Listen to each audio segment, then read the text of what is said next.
Hey guys, Alan from PrepScholar here. Just want to share 3 quick tips on how you can improve your SAT and ACT score today.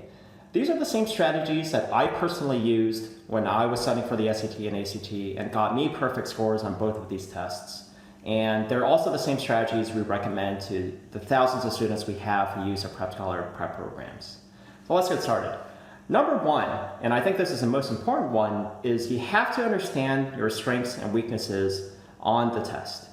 These tests cover a lot of material from grammar rules to reading to math. And even within these subjects, they cover a lot of ground. So for math, there's algebra, there's geometry, there's number theory, there's word problems. And every student has different strengths and weaknesses across all of these skills. What you don't want to do is take a one-size-fits-all approach. You don't want to read a book cover to cover because that's going to end up wasting a lot of your time on things you're already good at. What you need to do is to identify your weaknesses and focus on training those. And this is why we really dislike these one-size-fits-all programs and classes where one teacher is teaching 30 students the exact same thing. It just doesn't make a lot of sense to us. You need to identify where you're strong and where you're weak because that's where you're going to get the most bang for your buck when you study. Number 2 is once you identify your weaknesses, you have to do focused practice on those skills.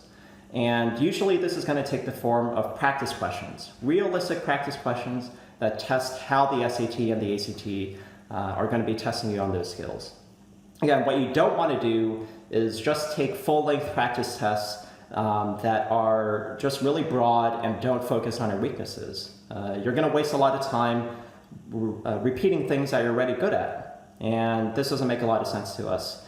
That's why in our programs, we've created over 10,000 questions across the SAT and the ACT that are categorized by skills. And so once we identify your strengths and weaknesses, you can really focus on doing practice for your weaknesses and getting your score up by covering your weak points.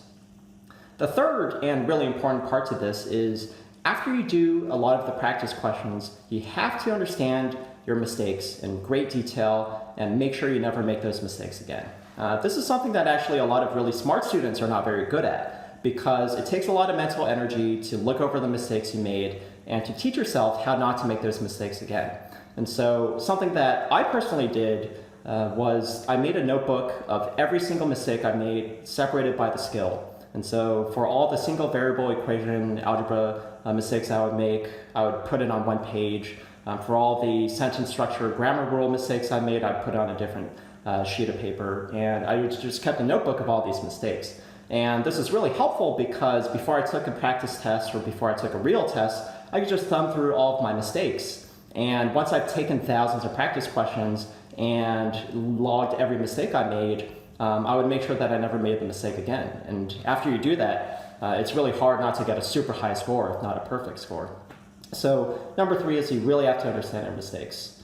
So just in review, 3 strategies are, number 1, make sure you identify your strengths and weaknesses. Number 2, make sure you do focused practice on your weaknesses. And number 3, make sure you review your mistakes and you never make the same mistake twice.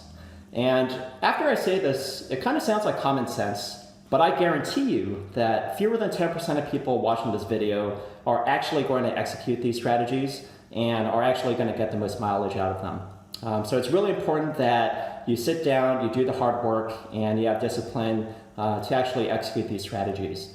So at PrepScholar, something we've done is we've created an online program that does a lot of the heavy lifting for you. So we identify your strengths and weaknesses through a diagnostic. We customize exactly what you should be learning so that you don't have to spend mental energy on diagnosing them. You just sit down and you practice, and you do focus practice on those thousands of questions that we have for every one of those weaknesses. So I want to say that you definitely don't need to buy a study program to do well on the SAT or ACT. You should, if you can, organize your study and use books. There are a lot of good free materials out there. You can check out our blog for a lot of free materials. Then, we love when students do that. But if you think you need a little bit of help to identify your weaknesses and give you focused practice and help you review your mistakes, then you might consider PrepScholar.